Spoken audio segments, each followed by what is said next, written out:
Hello and welcome to my YouTube channel. My name is Joshi. I'm a real estate broker that works in Toronto and the GTA. Today we're going to be talking about an important but very basic topic in real estate. That is freehold versus condominiums.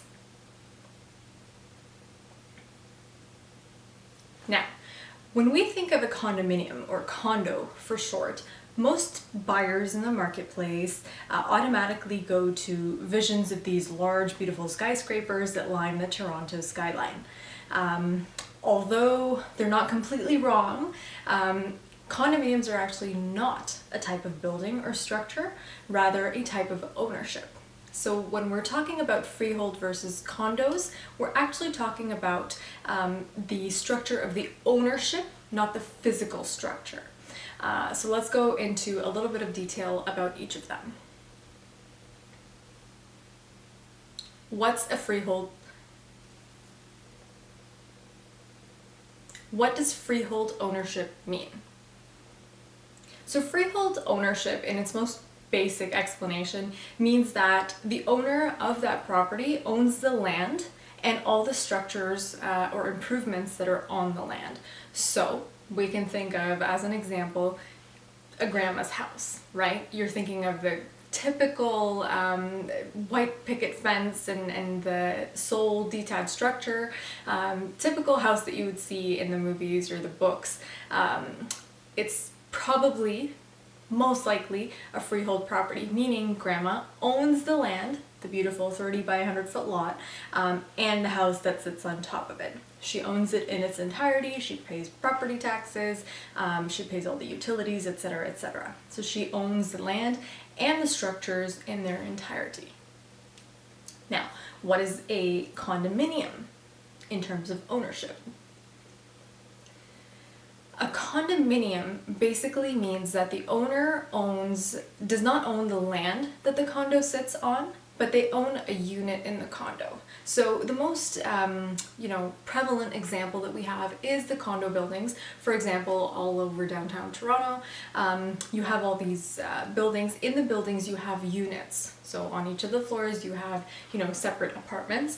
Those are what we refer to as units. So if you own a property in that condo, you're actually owning one unit of the entire condo building. You don't own the whole thing, right?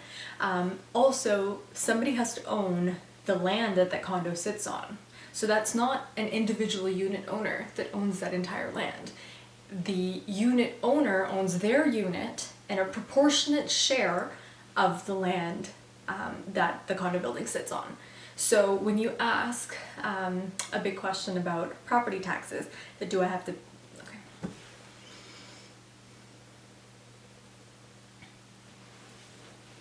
So let's break down condominium ownership a little bit more.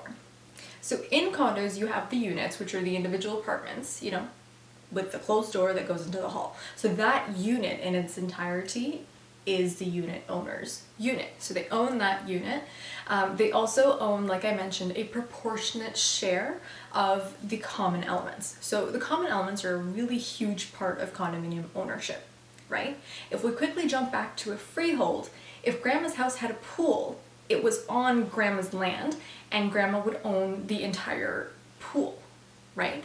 She wouldn't be sharing that ownership with anyone else that was not on title for the land and the house. Now, if we go over to a condominium, if we're taking the example of the condo building, if the condo building has a pool or a gym, how do we know which of the hundreds of unit owners own that?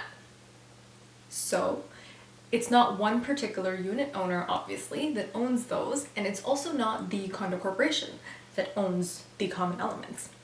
Each of the unit owners, based on their the size of their unit, most often it's based on the size of their unit, own a proportionate share of the pool and of the amenities, all the common elements basically. So theoretically how it works is if there is a condo building with 100 units and one condo owner owns one unit, they own basically 1% of the units, right? And they take that proportionate share and they apply the same thing to the pool. So theoretically, that condo unit owner also owns 1% of the pool, they own 1% of the gym, they own 1% of the theater room of the condo, and they own 1% of like the land and the grounds if the condo has them. So that's in theory, just to explain that you have a proportionate interest in the lands and the common elements of the condo, but in reality, you can't really do anything. You can't sell your 1% interest in the pool of a condo. You can only sell your unit, which you have the legal rights to sell and lease out, etc. You can't do anything with your proportionate share. It just comes along with the unit owner. So when you sell your unit, you automatically pass on that 1% of the pool, the 1% of the gym, the 1% of the theater. You pass that on to the new owner.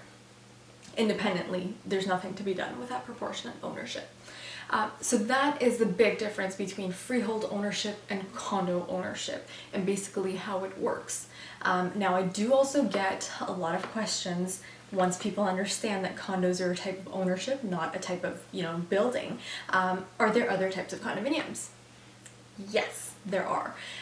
There are a bunch of different types of condominiums. The most typical that we see, especially in the GTA, are condo high-rise buildings. We also have low-rise buildings or mid-rise buildings. So low-rise would be, same concept as a high-rise, but it's usually between 3 and 6 stories.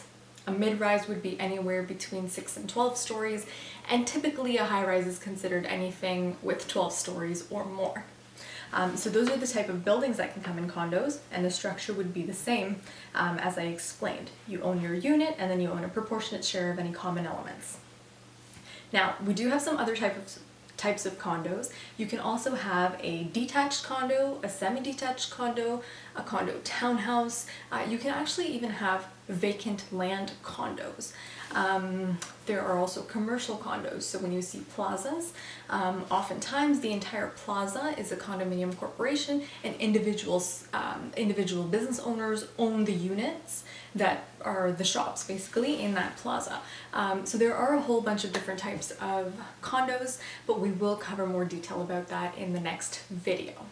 For now, if you have any more questions about the type of ownership, freehold versus condominium, let me know. You can leave a comment below. I'll be sure to answer that. And if you have any other questions about anything related to real estate, particularly in Toronto or the GTA, reach out to me. My handle is @Joshi-Realty.